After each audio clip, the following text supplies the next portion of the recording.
no caminho da perversidade.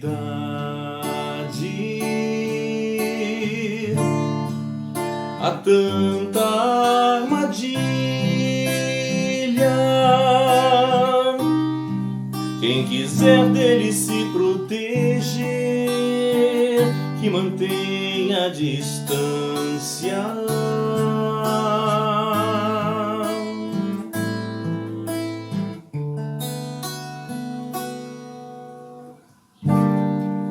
No caminho da perversidade, há tanta armadilha. Quem quiser dele se proteger, que mantenha a distância. Distância.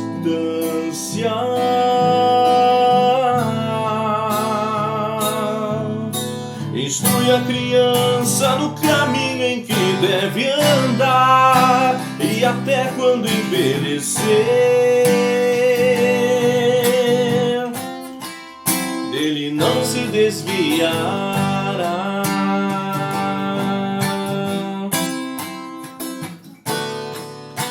Instrui a criança no caminho em que deve andar, e até quando envelhecer,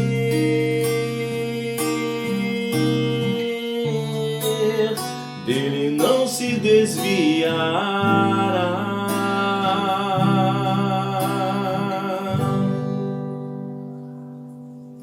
Pois é, pessoal, estamos na terceira parte do projeto Resgatando a Palavra na Música. E essa canção é baseada em Provérbios 22, 5 e 6. A gente conhece muito essa segunda parte, né, que é o 6. Instrui a criança no caminho que deve andar, até quando envelhecer não se desviará dele. No verso 5 diz o seguinte: no caminho da perversidade há muita armadilha, quem quiser dele se proteger, que mantenha a distância, né? Em outras palavras, na versão mais de hoje, versão a mensagem e tal. Hoje a gente vive uma situação em que os pais muitas vezes perdem a noção de que eles são discipuladores. A gente vê os monges tibetanos, até hoje, né?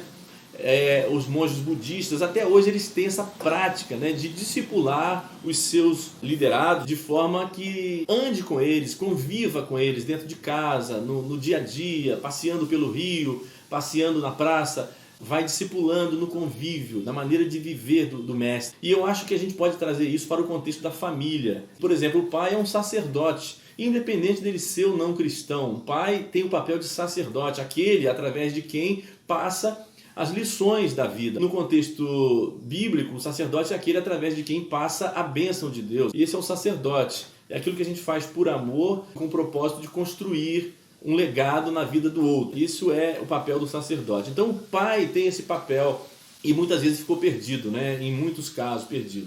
Então a gente quer trazer isso para o contexto da família, nessa canção em que a gente fala que devemos instruir a criança no caminho que deve andar. Os pais, na hora de ir para o shopping, na hora de caminhar na praia, na hora de andar na praça e passear de carro, enfim, o pai ser um discipulador. A gente não pode perder essa noção de discipulador. Não necessariamente você vai ficar falando o tempo todo da Bíblia para ele, mas a maneira de viver, a maneira de você dizer as coisas, pensar, a maneira de se comportar diante do filho. Então assim, nem todo pai é um pastor ou teólogo, mas todo pai é um sacerdote. Uma das primeiras coisas que eu acho importante o pai passar para o filho como lição é a sua imperfeição, é a sua honestidade, a sua capacidade de ser vulnerável diante do filho. Porque muitos filhos, por acharem que os pais são muito espirituais e não verem a sua vulnerabilidade, eles acabam mentalizando um padrão de vida espiritual inalcançável, que ele acha que o pai alcançou, que ele nunca vai alcançar.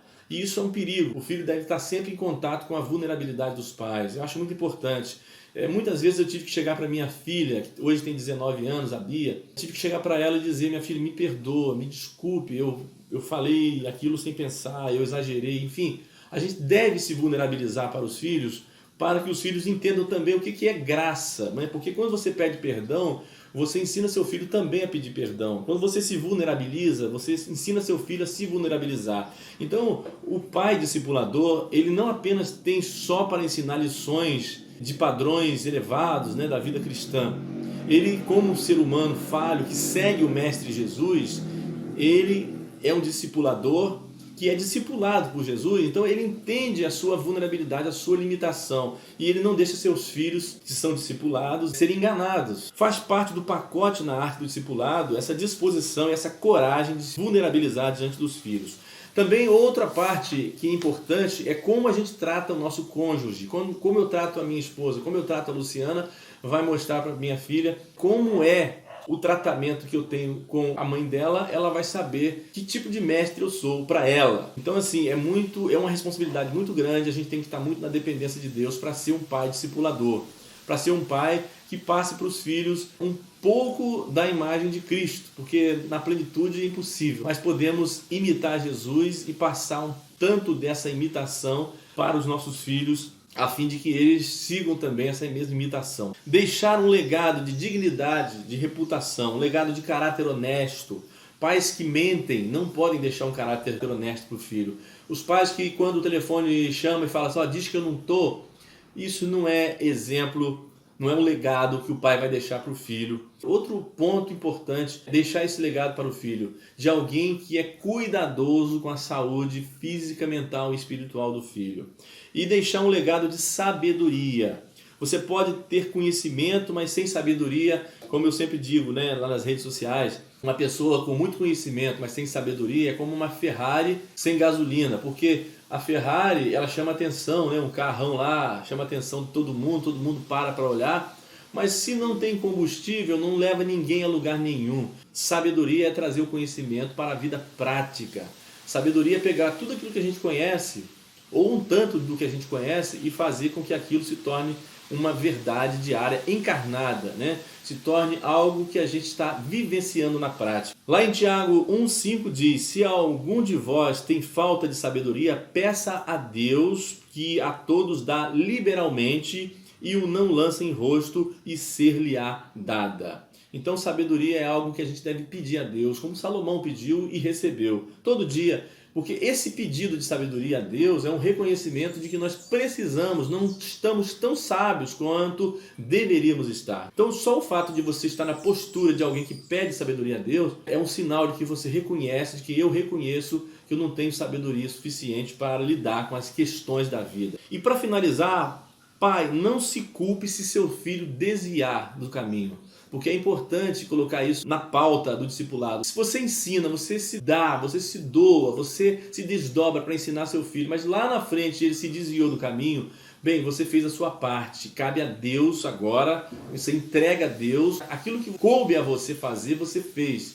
Billy Graham enfrentou essa situação com seu filho também. Billy Graham teve um filho rebelde durante muito tempo, mas que depois, lá na frente, tudo aquilo que Billy Graham havia ensinado a ele, quando a ficha caiu na vida do Franklin Graham, ele lembrou de tudo aquilo que o pai ensinou. Então assim, não se afobe se seu filho fugir dos caminhos. Pode ser algo temporário e Deus está com o propósito de, quem sabe, trazer alguma lição para ele lá fora, como o filho pródigo. Então fique orando para o seu filho, não fique se culpando de que você falhou pelo fato dele estar fora dos caminhos. Deus nos abençoe, Deus seja louvado.